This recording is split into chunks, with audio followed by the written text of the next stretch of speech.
Hello, everyone, and welcome back to another episode of Friendetta. This one is either 9 through 11, because we're filming 3 of them very close to one another. Today, I have with me returning friends. We have Paul Perscheid, we have Aury, is actually how you say it. She's French. It's a whole thing. And then we have Alex returning from Brutaclad land into someplace probably far less fucked up than New Phyrexia, I would imagine. Anyways, we are going to do the same intro that we normally do, going in turn order, starting with Paul. Paul, we've never ever seen that commander on this show before. Actually, yes. What are you playing? Well, I am the third, I believe now, player to attempts to pilot Thantis. Yes, I love it. I love it. If you're a longtime viewer of the show, you already know what this card does. But just in case you are not, if you are a new friend, Thantis is a Jund's commander, costs 3, black, red, and green, is a big-ass spider with vigilance and reach, and forces everyone's creatures to attack all the time. Yeah. Big ass is a mechanical term. That's a mechanic you have to pay attention. And the little twist here to this everyone's attacking all the time bit is that if any of my opponents should choose to attack me, Thantis will get bigger. The way that my build of Thantis works is pretty straightforward.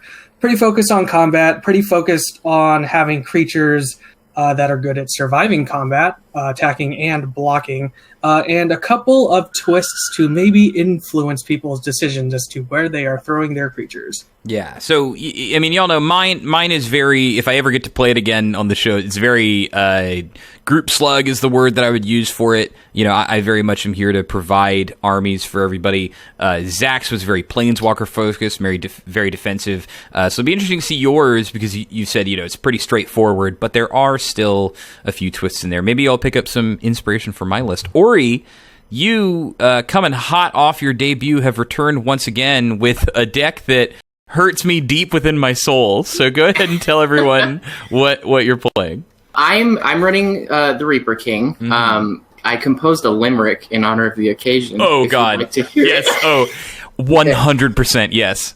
Okay. I once met a girl on the shoreline who claimed she was loving the sunshine. I simply inquired, to which she perspired, "Lass, don't you know it's harvest time?" God, that's both music and pain to me. That's yes. So we'll get into the history behind this card maybe in a bit, but go ahead and tell everyone what it is your deck is aiming to actually do. Sure. So Reaper King is a scarecrow. He essentially can come out either through 10 colorless mana, or if you have 5 of each individual type of mana. He's a scarecrow. One of his effects is that all other scarecrow creatures on the field get +1/+1. This deck is a little bit more heavy on the secondary effect, which is whenever another scarecrow creature enters the field, I destroy a target permanent.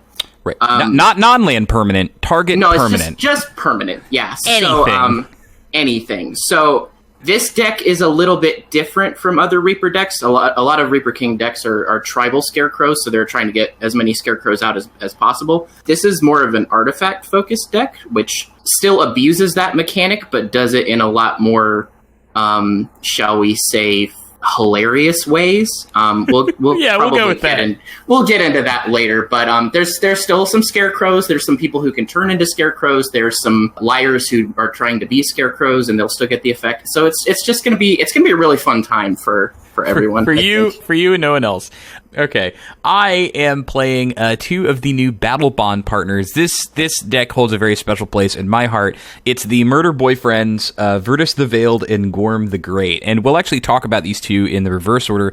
Gorm is a 4-mana 2/7, which is very above rate. You don't see many attacking creatures, let alone good creatures, that have that kind of stat line. And he's got Vigilance, so attacking doesn't cause him to tap. And Gorm the Great must be blocked, if able, and must be blocked by 2 or more creatures if able. So he's sort of the tank of the duo, and which leads us to the spank, which is Virtus the Veiled. Virtus is a 3-mana 1/1 with Death Touch. So, you might think, oh, well, a 1/1, how much damage is that going to do? Well, whenever Virtus the Veiled deals combat damage to an opponent, they lose half of their life rounded up. And Virtus can take someone's health from 40 to 19 in an instant. And then it only gets worse and worse from there. So it gets to be a pretty messed up deck. You can kill some people incredibly early if you actually build this deck. Do not make the mistake that I have made, which is hurt people and then feel sad about it and then let them live long enough to kill you, because you'll just upset literally everybody. So my plan is basically to get out of the gates as fast as possible, start punching people who seem like the biggest threats, and try to take them out as quick as possible. If you see that this is a short game time, it's too late. The little spin that I have on it compared to maybe most lists are, unlike other Voltron decks, I don't actually have any equipment that boosts the power and toughness of my creatures. Maybe there's like a +1/0 or something, but I'm not running the sword cycle. I'm not running a batter skull or anything like that. Instead, I'm really focused on ways to make my creatures unblockable. And to that end, I actually have filled it with every single green-black creature you don't want to be attacked by. So anything that has a when it deals combat damage trigger, I have it in here from all the corners of Magic, and there is a very powerful black card that you don't want to be hit by, that maybe some veterans of Magic will be thinking about. Does it cost 7? I don't know how much it costs, Alex. I'm gonna pass immediately. Anyways, that's my deck. Alex, tell us about your weird goblin boy. Yeah, so not actually goblin. Like I said. Oh shit, I'm problematic. No, it's not a goblin. so Sek'Kuar the Deathkeeper is actually the very first EDH deck that I ever built. It's kind of what got me into EDH. First of all, he's an orc, not a goblin. All right, orc shaman. I'll never make that mistake again. as he beats the living shit out of me. And he's only got one ability, and that ability is whenever another non-token creature I control is put into the graveyard from play, I get to put a 3/1 black and red Graveborn creature token with haste into play. And unlike similar effects like this, the token does not go away at end of turn automatically, so I just get a 3/1 whenever something of mine dies. And that's kind of what the deck is built around, is if you've heard the term aristocrats, it's this idea of I play a bunch of creatures that I get benefits for sacrificing them, one of them being making a bunch of tokens and maybe a few other things in the deck. And also this sub-theme of caring about the power of things that I have, especially when they come into play, and maybe that'll show up later during the game. The deck kind of wins by either overrunning people with tokens, or there are some more fun shenanigans that can occur. Right, yeah. Anyone who's ever built a bunch of sacrifice outlets into their deck has never only won in fair ways. You never just use the combat step. Anyways, that is it for our deck, so we will go ahead and get into the game. Scarizard! Paul, you won the invisible die roll, which means you will begin the game for us here today. Delightful. Oh, wow, he drew a card. This guy EDHs. Nice. We're going to go with a nice slow start. I'm going to Evolving Wilds. And then I will just sacrifice it and put a swamp onto the battlefield tapped. All right, cool. Go ahead, Aury. Are you going to hit the turn 1 Soul Ring 2 games in a row? Well, I have some bad news, Patrick. Oh, no. I am going to hit the turn 1 Soul Ring. Games in a row. Command tower, too. Everyone on the show has a thing, and I hate that this is going to be yours. I hate it already. Okay. I'm so sorry. You got anything else to go with it? I'm passing. Christ. Okay, I'm going to draw a card for the turn. And I'm going to play a fan favorite. Everybody out there, tip your fedoras for the Temple of Milady. And then I'm going to scry one, and I will put that one on the bottom. I'll actually think about it. Alex, you go ahead and take your turn. I have never read this card. Yep, sounds good. I am going to play a Canyon Slow tapped, and I'll put it on the bottom. Now, see, I'm cheating. Now that I know you have a Canyon Slow, I was like, haha, I can use that information. All right. Anyways, go for it. Yeah, I have access to red or black mana. Holy shit. Let's see. All right, I'm going to play a forest land for turn. And looking around, yeah, sure. First to hit the battlefield. Tap a green and a black for a Sylvan Advocate. 2/3 Vigilance. elf druid ally, as long as you control 6 or more lands, and I am way off from that. Yeah. Sylvan Advocate and land creatures you control get +2/+2. So for now, it's just a 2/3 vigilance. Yeah, now so it becomes a big vanilla creature, but that does reveal some cards you might be playing in your deck. It does. I mean, unless you're just, I don't know, maybe you're just the kind of guy who likes to put random vanilla creatures in your deck. I don't know. All right. Yeah, so pass the turn. I'm going to play a Windswept Heath and crack it for a Plains. Okay. You're not going to go grab a shock land or anything? No, I don't. I'm too poor for cards like that. I see. Most of the time. Only command towers and Soul Rings for me, please. And fetch lands. We try to keep it under the $5 mark. You know how it is. Yeah. Try to put the Windswept Heath in your graveyard as quickly as possible. That's right. Yeah. It's in the meantime, while I'm in here, I'm gonna tap green too. While you're digging around in that library. While I'm digging around in here, I might as well. Yeah. Kadama's Reach. Yeah. So go get a basic for the field and one for your hand.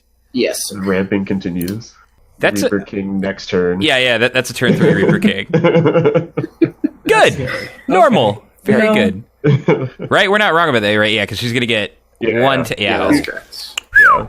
So that'll be a mountain on the field tapped, and I'm going to grab... No, it is going to be harvest time. Oh, God. We're getting there. We sure are getting there. I guess this will be a forest, I guess, into my hand. I don't have anything else, so I'm going to pass while I'm digging around here. Cool. I'm going to untap. I'm going to draw a card that is too expensive to be played this game, and I'm going to play a swamp and tap 2 to play Key to the City. Key to the City is a kind of unique card. I can tap it to discard a card and make one of my creatures unblockable, and then when it untaps, I can pay 2, and if I do, then I will draw a card. And that is all I've got, so go for it, dude. Well, then I guess I'm actually... Okay, I'll play a command tower, and for green and something, Sek'Kuar Tribe Elder. Hey, there you go. And I will pass the turn. Cool. All right, so I'm going to resume, having just untapped. So draw for turn. Let's see. Play a mountain. Oh, look, all 3 colors. How convenient. Cheats! How did Gorgeous. that happen? Just in case, let's be extra sure and play a Darksteel Ingot. Ooh. Darksteel Ingot is like the one ramp artifact that costs 3, and everyone's like, don't play ramp artifacts that cost 3, and everyone just still has it in their decks. Like, this card is like the backbone of the format in many ways. I mean, in this case, I feel extra good about it because it can't get Reaper Kinged. That's true. For now. That is true. And speaking of team, I am going to try and do what I can in the face of our impending, I guess, hay-filled doom? Harvest time, you mean. Harvest time. Harvest time is upon us. Yeah, that's right. I am going to swing my Sylvan Advocate at Aury. 2/3 Vigilance coming at you. Cool. I take 2. All right, you go to 37. 37. The telltale game sign, Aury will remember that. I absolutely will. I actually think Aury's the only person in my life, Paul, that I've met that can rival your level of pettiness. So this will kind of be an interesting game to see how it unfolds. All right, what do you got, Aury? I'm gonna play that forest from earlier. Okay. I'm thinking about it. Captain Planet summons the Reaper King. It's a darker interpretation of Captain Planet. Yeah, you've been polluting too much. It's harvest time. It's the only way to wipe the slate clean. Captain Planet is an anime villain. Humanity is the problem. In a stunning turn of events, I'm gonna sit on Reaper King for a turn. Okay. Seems uncomfortable, but okay. Yeah. I don't think you're gonna like this. I don't know. The haste seems pretty soft. All right, what do we got? Destroy my basic land. What is this? No. You're good.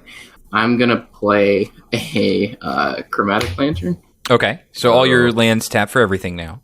And I'm gonna tap 2 green colorless for Rampant Growth. Yeah. Okay. I feel like we've had all the mainstream arts for Rampant Growth represented now on the show. Yeah. Okay. Absolutely. Do you have anything after this? I'm gonna find an island and I'm gonna pass. Okay, cool. So you're just gonna. I'm also gonna take this chance since I'm just gonna sack this and search to speed things up. Yeah, cool. All right, we'll all search for their things, Yeah, and I'll search for myself. I'll search for an answer right here off the top of this deck. I'll grab a swamp. Okay. I'm going to play out a forest, so now I have all of my basic land types, Yugi. And Jesus. And I'll move. Seto, take a lozenge, man. Come on. And I'll go ahead and I'll play him out. I'll play my stabby boy, Virtus the Veiled, 1/1, Ozra Assassin, Death Touch, and no other text. Nothing else to worry about. And I'll pass the turn to Alex. Okay, and you can make that bad boy unblockable, right? I can if I discard a card. It's true. I see. That's unfortunate. It's okay. I don't think Aury's going to let me do it. Okay. Or maybe she wants to let me do it. I don't know. If you don't hit me, I'll let you do it. All right. Deal. I'm gonna play a Spine Rock Knoll. Hideaway. So I'm gonna look at the top 4.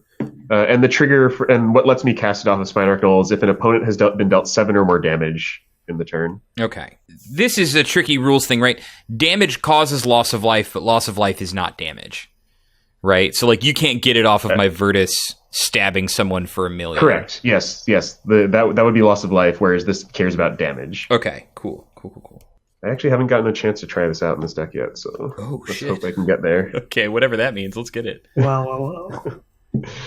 And then I am going to play a very fun. This one is actually a goblin. Okay. Squee the Immortal. Hey, Squee.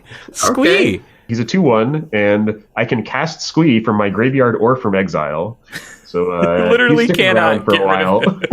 Okay. And then I will pass the turn. I gotta say, you have to be worried when someone who's like, "This is the first deck I've ever made, and it got me into playing Commanders," says, "I haven't played with this card very much." You're like, "Oh, okay." All right. It's gone through some iterations. I see. All right. Mountains land for turn. Mm-hmm. And so your advocate turns on next turn? Let's see. How worried I am about the Scarecrow. I'm pretty worried about the Scarecrow still. You shouldn't be. He's very kind and loves you a lot. Loves to hug with his giant metal hands. Let's try prepping for it this way. And cast Ronus the Indomitable. Ooh, that's an indestructible. Okay. Everyone's getting on the board with these Hell yeah. I like cards. that. Indestructible permanents. Twice. Yeah, permanents that can be cast from any zone, basically. Yeah. So Ronus, for the folks at home, costs a scant 3 mana and is a 5/5 Death Touch Indestructible. However, the catch is that Ronus can't attack or block unless I control another creature with power 4 or greater. Yeah. Ronus also has an ability that is useful in this situation. I can pay 2 and a green to give another target creature +2/+0 and give it trample until end of turn. Yeah, so you can like surprise, someone like Aury could attack into you, and then you pump up another creature to go above the threshold and then sneak it in that way. Yes, such as the Sylvan Advocate, which again will be going at Aury 2 again. Sure, yeah, absolutely. I'm at 35. All right, cool. All right, I'll pass the turn, and I'm gonna get smacked by a Scarecrow. We'll see. Tap all my beautiful rainbow. My beautiful, beautiful rainbow. Yeah, all of the colors of Magic: blue, green, red, white, and Command. Command. I'll say the art for Command Tower is primarily black, so Yeah, there you go. You're in there. The swampy morass of the command tower. Never say the word swampy morass in any context. Once is enough for the lifetime. All right. Opulent Palace tapped. Okay. Yeah, so we're gonna... God, okay. We're just gonna tap 5 for Reaper King. Okay. So here comes my boy. Here comes a special boy. Oh. I do have visual effects. You might not like this, Patrick. Okay. Whoa. Did you just fucking vape? Get out. You're not invited anymore. That's fair. That's valid. All right. Raising the effects budget. Yeah, absolutely. So I have 2 plays here. I can either do the defensive play or I can do the aggressive play that makes everyone hate me. And I think, honestly, both the things are going to make people hate me. Well, I've told you I'm not going to Virtus you because contingent upon the good graces of you not destroying Virtus. So that's at least one thing you don't have to worry about. If you need to do whatever. Chase your bliss.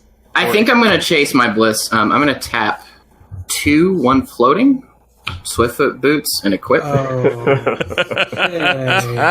Okay. And then he has haste. So let's see. So you're 2-0 on your Cobra King man. Does that make me blocked at any point in time? Right now, it would not, because I do not have enough to activate that effect. Costs 3 mana, right? Yes, that is correct. Okay. Then I'll swing at you for 6, I think. Oh, goodness. Okay. Well, I will take 6 damage. Commander Nice. damage. 1, 2, 3, 4, 5, 6. That is 6 Reaper King getting onto the board. Turn 4 Hasted Reaper King or whatever. Get the hell out of here. Let me tell you, it was not the most comfortable hug I've ever experienced. Well, there's more hugs coming. I pass the turn. Okay. All right, I'll untap everything, and I will draw my card for the turn. Oh, wowee. Okay, I'm going to play a forest as well. One of my favorite forest arts. Gorm can block the Reaper King now. That's true. Gorm can take the Reaper King in single combat. He's what you might call a power bottom. In more ways than one. I think this is the second time you've made this joke with me in the call. Well, and it may not be the last, Paul. Anyways, so I'll go ahead and bring them out. They're better together. Gorm the Great is here. Hello, Gorm. Is ready to Hi, go. Gorm. Hi.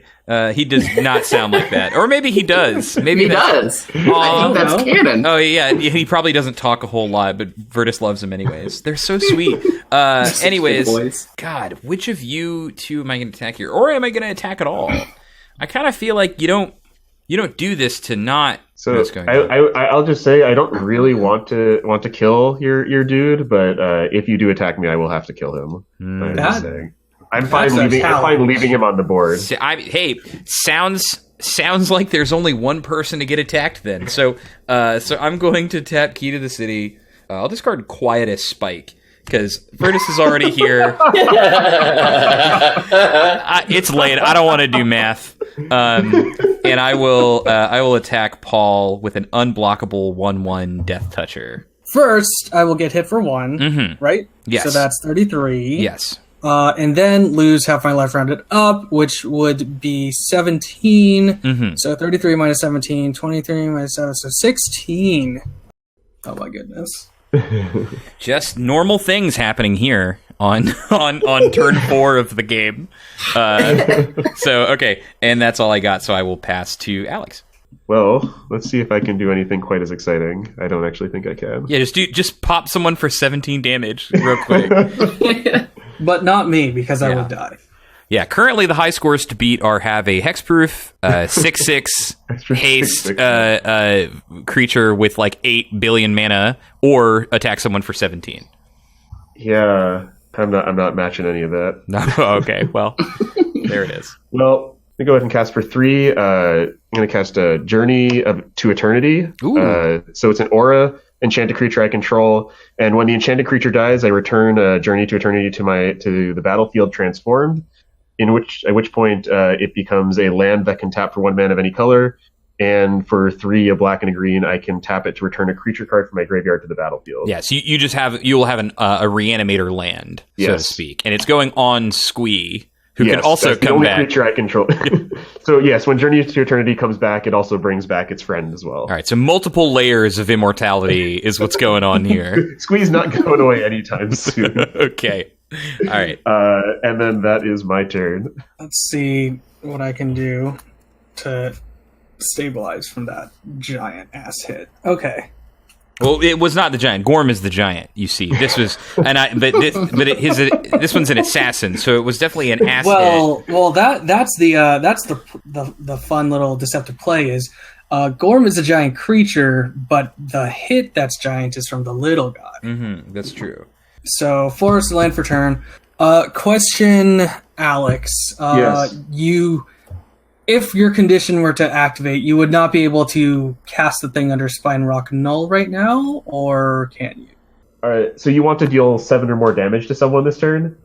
Yes, potentially. Okay. If you were to attack me with one of your creatures, I could block with Squee, flip Journey to Eternity, and have the red mana available if you were to deal 7 damage without the creature that attacked me. How big is Squee? Squee's a 2/1. He will die to anything. So what I'm wondering is, if I can do this for you, Yes. can you use the thing under the Spine Rock Knoll to help deal with some of what's going on here? So just the fact of getting this to be a land will help me deal with what's going on here, as I'm one short of Oh Lord. some Okay. things. All right, so This I sounds think I sweet. Either will- way, I'm into it. I think I will make the deal with this devil, so to speak. Awesome. I'm going to move to combat and pay for Ronus's ability. So we got 1, 2, 3. I will target Sylvan Advocate, making it a 4/3 trample vigilance. Right. Okay. So Since now it both has of your 4 creatures power, can attack. yes, Ronus is now alive. So I will swing Ronus at Aury for 5, and Okay. I will swing the 4/3 trampler at... Hold on. So are your plan? So okay, I'm just double checking. So you're gonna. So it has trample, right? yes, it's a Okay. 4/3 trampler. Just double checking. Yep. Yes, and that is going at you, or probably... at Squee. Yeah. Yeah. That sounds all good to me. Any Wait. responses? So just to make sure, the requirement on Spine Rock Knoll is someone needs to be dealt 7 or more damage, and Ronus can't pump itself. Oh, it's not 7 damage. It's 1 person. Yeah, it's I as think- long as an opponent. Okay, so then, so that won't. I can switch. I can switch the order. Ronus can target 2, 4, 6. Yeah, but then Yeah, so it'll this is still gonna only be work out. 6. Oh, that won't work. I mean, it still benefits me to flip Journey to Eternity, so I am I perfectly could- fine being attacked. Yeah, I could swing them both. Just At you. attacking me. Just attacking me is. Sorry, what? I said, yeah, I could just point them both at you. The triple. Sorry, what? Oh my god. I feel slightly betrayed. How badly do you want this Spine Rock Knoll? No, yeah, it's the only way we can do it is Paul, this kicks is ass. through This that. is my favorite thing. But I think what you could do there is you could block Ronus. I'm who blocking. does not have Like trample. if both of them are attacking me, then Ronus is getting blocked. Yeah. So 4 damage instead of Yes. Six. Okay. Yes, I am taking Or the wait, 4 then. hold on. Unless you would That like to doesn't pump work. That again. doesn't work. Oh yeah. No. Yeah, he's No, not so going the to only take that reason much I would damage. point them both at you is to get the Spine Rock Knoll trigger. I don't think he wants that enough, Paul. Okay, you don't want that enough? Okay. There's no way you're activating the Spine Rock Knoll trigger. It requires an opponent of mine to have been dealt 7 damage. Okay. So I mean, what That's you? depressing. Yeah. So you can attack them both at Aury, but then you don't have a way to kill Squee. Right. If you attack Ronus at me, I would be perfectly happy to block with Squee. Yeah. Yeah. So I think Okay, that plan is scrapped for right now. But That you plan do- is scrapped for right now, Yeah. but I can give you the land, Okay. which you said is still useful for you, correct? Yes, that land is helpful. Okay, so we're gonna go back to the model where Trampler Sylvan Advocate is going at you, and Yep. Ronus is going at Aury. Okay. So I take I'm 5. I got blocking. Okay, Yes. so Aury goes to 30, and then the trample is take 3. going to go over, and you're going to go to 37. Yep. So Journey to Eternity comes back flipped as Atzel Cave of Eternity, and Squee comes back, even though he didn't really need the help. And yeah. All right, so that is what I can do. Ronus does not have vigilance, so Ronus is tapped. Okay. But the Advocate is still hanging out, and I will pass the turn. All right, Aury, let's see it. Whatever the hell is happening now. Well, Yeah. Scary. I have it, but I don't know if I want to do it. Oh, it. That's terrifying. It should be. This may be a short one, gang. Well, Wait. Do you, let's see. 1, 2, 3, 4, Hold on. 5, 6, I need 7, a- 8, 9. Oh, so you have exactly Rite of Replication mana. yeah, that sure is something, huh? Oh no. I need to go grab. I need to go grab something really quick. I'm gonna pause. Oh my god. So I want you to remember this kindness I've shown you. So I'm gonna tap 4. I can attach more than one equipment at a time, right? Yes. Yeah. Okay, perfect. Helm of the Host. Oh no. Sure. Well then. Sure. That's 5 to equip. So I'm going to enter combat, which generates a identical Reaper token. King. Yeah, a non-legendary Reaper King. Yeah, a correct. Reaper around. Duke. A Oh Reaper's- no, it's even worse because Rite of Replication will copy the non-legendary. Oh no. That's right. So I have 2 of those now. And they both have haste. Yeah, they sure do. And they're 7/7s. Because That's right. other scarecrows get +1/+1. At least one of them doesn't have. Can you at least do us the service of finding something in your home that would be a suitable copy for Reaper King? Do not just give it a dice, please. Sure. find So I've got Meta Knight here. Oh, great. He's gonna be. He's back from Brawl Prison. That's right. Yeah. So that has haste, and I am going to. Let's see here. I get to destroy a permanent. What do I want to destroy? Now, Patrick, this isn't technically breaking our alliance if I target with copy, but Wow. Oh, Christ. but I'm not going to do that to you because it's cruel and unusual. I'm I'm pretty sure at this point we have an arch enemy. I'm fine with that. If this is the way I go out, that's fine by me. That's Yeah. completely fine. Let's go ahead and target the. I can't read that card. Paul, what's that card on your board that's untapped? The Vigilance one? Sylvan Advocate. Sure, let's do that. Goodbye. And then I'm going to swing at you with Meta Knight. And yeah. Paul, you're down to 2. I'm sorry, buddy. Oh, I'm gonna die. Not like immediately. this. I'm gonna die. Not to like sleep. this. Squee, oh god. If this game ends with Squee getting across the finish line, we all deserve it at that Well, point. I suppose you could mercy kill me with Virtus. Which one? Gorm? Yeah. want to kill me with Well, Gorm. Virtus would do it Virtus too, is- because you'd Well, take Virtus one. would be a waste on me. Yeah, that's true. You could have actually committed seppuku just now by pumping one of the Reaper Kings with rope. Oh, yeah, you could. That's It's your okay. call. We're- That's true, but I might be saving that for something else. Yeah, Just- Paul, we're gonna need you Fair. for the road ahead. I pass. Okay, well, gang. Well, team. Yeah. Seeing as this is now a team here, right? Yeah. Very, very much a team. Play a swamp. Okay, so Aury is tapped out and has no blockers, has 30 life. We're gonna see if we can't do this thing. Aury, am I allowed to attack you? Or are you gonna hate me forever if I try? Where do we stand on this? Because Where do we stand right now? Yeah.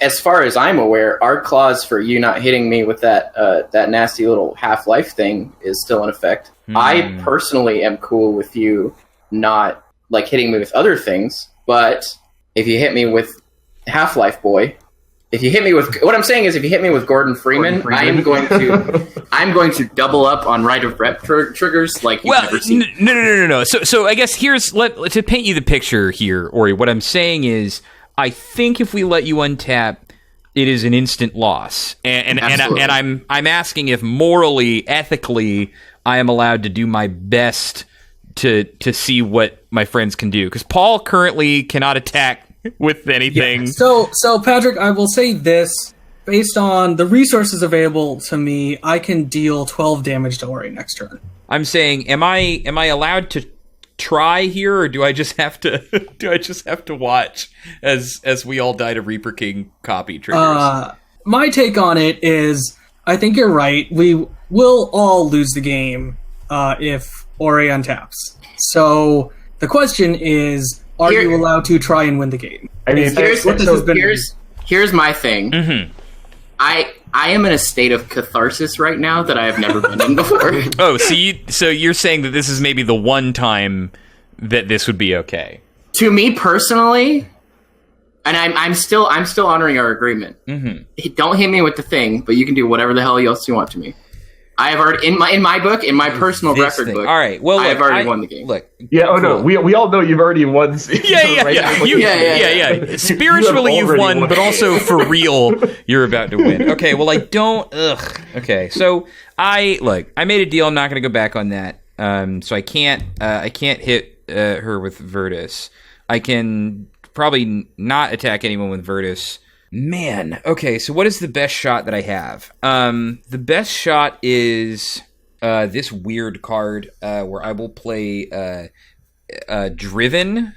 It is half of an Amonkhet split card, and it says, until end of turn, creatures you control gain trample, and whenever this creature deals combat damage to a player, draw a card. The other half of it is whenever this creature deals combat damage to a player, that player discards a card. Okay. So I'm going to play Driven, so my creatures have Trample, and whenever they deal combat damage to a player, I will draw a card. I'm then going to put Rancor on Gorm.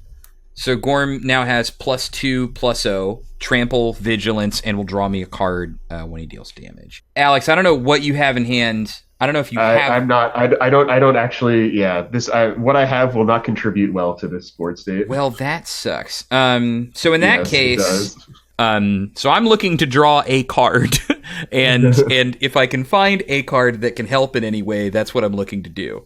If you don't want to take the hit, I'll just discard something and make it unable for you to do it. So actually, I'll go ahead and do that now. I will leave your burden. I'll get rid of a Lifecrafter's Bestiary. Virtus is unblockable, and I will swing Virtus. I'll swing Gorm at you, Aury, for 4, and Virtus at Alex. So yep, it's unblockable. You go to 36 and then to 18. Yep. Okay. And I will draw 2 cards. Wow, I wish these were more useful. Yeah, I guess I'll just put Keen Sense onto... can I put this Keen Sense on someone else's creature? Yes. I believe so. Okay, sweet. Then never mind. Who wants a Keen Sense? I'm gonna say probably give it to Squee because I will need all of them. So Keen Sense is just... I'm just double checking. It's whenever an enchanted creature deals damage to an opponent, you may draw a card. Yeah. So actually, yeah, as long as you put it on one of our creatures and we are not attacking you, you'll get to draw the card. Oh, I draw it.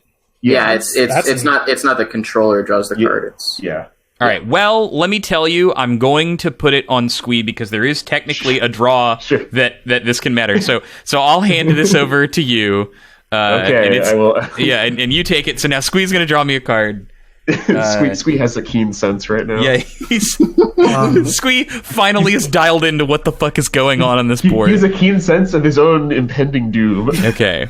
Yeah, there's no good way to... There's an amusing way this could end. Sure. But it requires cooperation on Aury's part. Oh, I'm down. What you got? So, I'll play my land for the turn to start off. But then I'm going to play Aetherworks Marvel. What the hell? Whenever a permanent I control is put into a graveyard, I get 1 energy. And I can tap it and pay 6 energy to look at the top 6 cards of my library, and I may cast a card from among them without paying its mana cost. Ooh. So, if we are about to enter a world where Rite of Replication is getting cast on Reaper King, and 6 of my permanents were to blow up before Aetherworks Marvel, I would get an Aetherworks Marvel trigger to cast something. Okay. What are you saying? All right, and this, just to be clear, this is the only thing in your hand that does anything? At this point, yes, because the Reaper King with Helm of the Host on it has hexproof, so I can't touch it.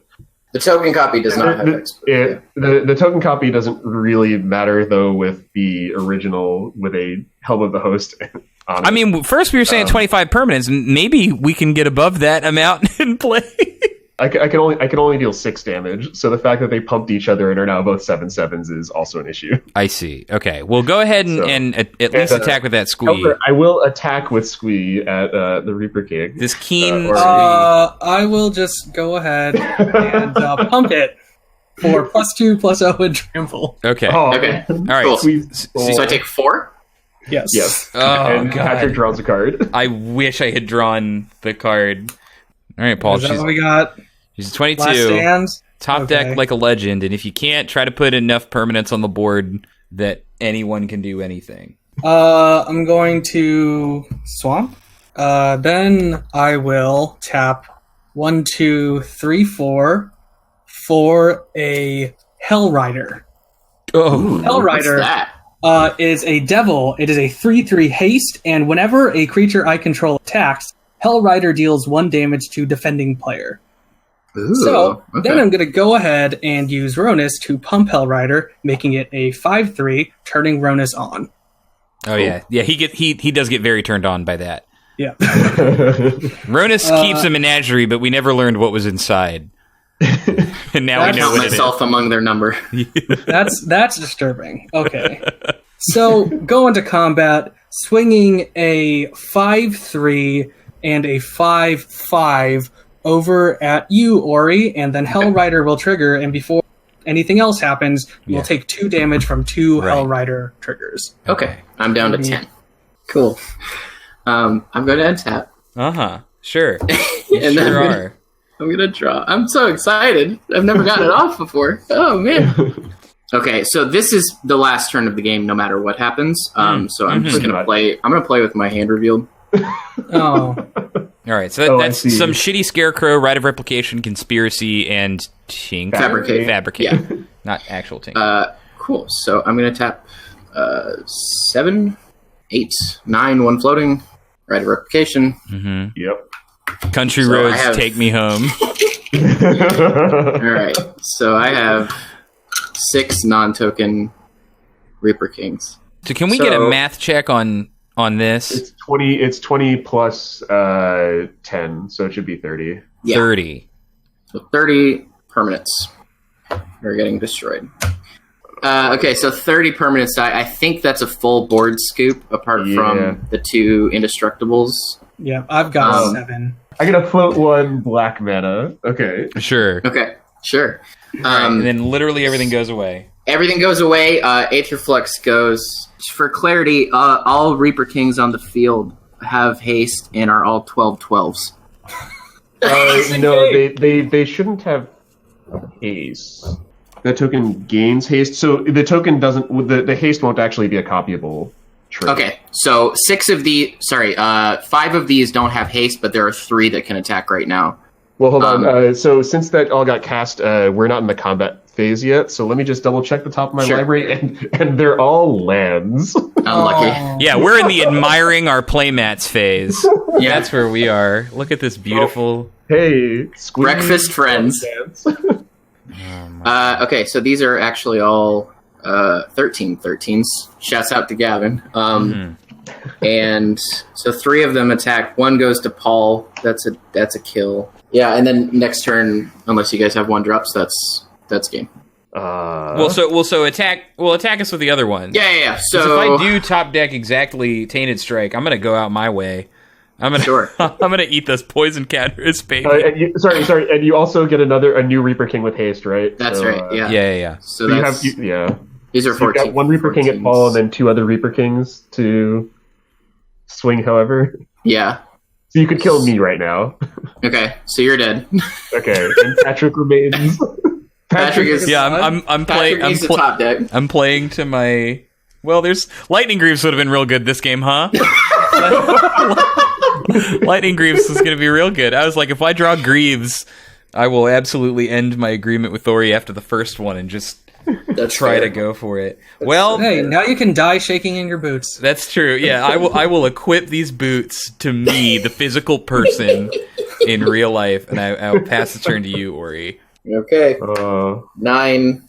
That's 15, 14, 14. Goodbye, Patrick.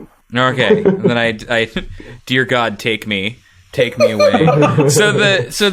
Jesus fuck. Well, there it is. So the story for everyone who doesn't know. So Aury and I met.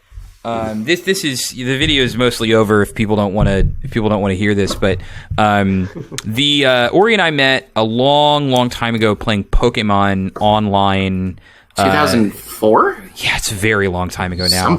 Something like And we were all part of this like big community, and then I ended up going out there and meeting her, and we hung out, and I like moved to Washington for a while, and met a lot of their friends. But there started this thing, and I don't remember how it started. I just remember that it did start. It's one of these things that's maybe been around since before time began. I'm starting to think. So a lot of y'all out there are probably familiar with icing, which is where you basically take, what is it, a Smirnoff Ice, and you hide it, which are known for being terrible, and you kind of hide it in different parts of like an apartment or just like a workspace or something. And the game, the terrible frat game this is that when someone looks at a Smirnoff Ice, then they have to get on one knee and they have to chug the whole thing right there, right? Is sort of how it works. And sacrifice to your liege. Right, exactly. It is, you're like, I got ice, and so people would get inventive and would hide the ice somewhere. We did this for 1 month in my apartment in LA, and I had my mom who was visiting pick up a Smirnoff Ice, not a Natty Ice, God, and she literally came into the apartment. And as she was meeting my roommates, pulled open her purse and handed one to them, and they were like, "Well, shit, I have to do that right here." So and that was great. Thank you, Mom. But so harvest time. The words "it's harvest time" started as a thing where we would like. I want to say it almost started. A friend of mine used this card as a bookmark, and it was just like you'd open up to the page and there it would be, it's harvest time. And then it sort of became this running gag that we would try to never say the words to one another, but find ways to display the words when possible, or maybe have someone else do it. So, and just over the years, it became more and more ridiculous. At one point, someone who knows Aury was visiting Riot Games and like came to my desk and like I wasn't there, but like wrote a note that had it put there. And then it started manifesting in even weirder ways, right? I've been streaming for 18 months now, and someone who's a very long time viewer of mine is a pizza delivery boy. Shout outs to Gavin. And he was driving past, I shit you not, a children's kindergarten center called Harvest Time, and came home to tell me about it. And I was like, you don't know what you've done, like bringing this knowledge to me. And he didn't know about it. He was like, oh, I found this thing on the way back. And I was like, you take that evil out of here. And just years and years of doing this, years of having this happen. Aury is originally from North Carolina and recently visited home, and the street, what is it? The street next to the street you grew up on? The street up on the, so we lived on it was like a big subdivision, and this road had been under construction when I left. And we finally went home, and we were like, I was showing my wife, I was like, oh, this is where we grew up, this is our house. And I turn and look at the street that was not there when we had left, and it was Harvest Time Court. That is not a joke. That is real life, and it was horrifying. Yeah, so for Christmas, this is gonna look weird. Literally, Aury got me Harvest Time Court, and I just have this cursed object now. So again, this happened a million years ago. Like I was sort of interested in Magic at the time, and so now fast forward, I host a show based around playing Commander. Aury gets taught how to play Commander a month ago, almost to the day, and decides to build, of course, Reaper King. And then comes the very first Magic card I've ever owned. I threw down $45 on a foil Reaper King because it was not a purchase at that point. It was a birthright. Right, and so it's all culminated in this point where she's now coming to my show, playing Reaper King against me for the first time and blowing up literally everyone's permanents. And I think that our children are going to carry this on. Like, this is like the Harvest Time wars are going to extend far beyond and forever and ever. So for this to happen, just so people know the monumental, like the moment she pulled it out, I knew I was not going to win this game. I was like, there's only one way that this can go down, right? I don't have the plot armor to be able to deal with this at this point. So there it is. That's the whole thing. It ladies and gentlemen, and NBs in between, it is in fact harvest time. Congratulations for making it to the end of the video. I cannot even be upset by what happened. As you heard me explain, I'm kind of more A mix between shock and also sort of a quiet, faded acceptance in what happens. But either way, thank you so much for checking it out and enjoying the video. I'm incredibly happy with how this one turned out, given that it was a shorter game.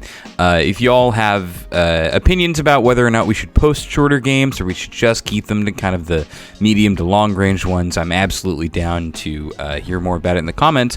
Speaking of, thank you all so much for being so active in the comments. I love speaking with you. We have a whole bunch of people who have been on the show, and we have a lot more guests that are planned. They love interacting with all of you, and for the most part, everyone's been pretty great about being super respectful and very nice about it, which I have to say, very cool to see.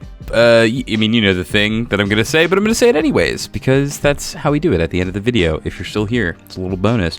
FRIENDETTA uploads every single Monday, which means that if you're watching this on a Monday, it'll be out in a week. And if you're watching this later, it means you're that much closer to a new episode.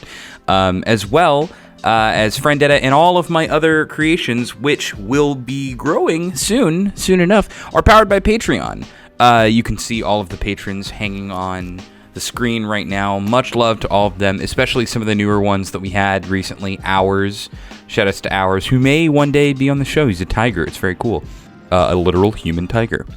Anyways, seriously though, I can't say enough how insane it is that we've had this much channel growth in such a short time. I really love all of the people who are watching it. Especially all of the fellow creators out there that seem to enjoy it as well. Shoutouts to Affinity for Commander and MTG Mudsta, as well as my friends at the Command Zone / Game Nights. Everybody out there, you all rock. So here's to another week of working on a pretty spicy game, as well as those deck techs that we're talking about. First one's probably going to be Yuriko from me, and then I'm interested in asking all of you about the ones that you want to see. So yeah, we'll get that stuff to you as soon as we can. Until next week, good luck, have fun, GG's. I'll see you later.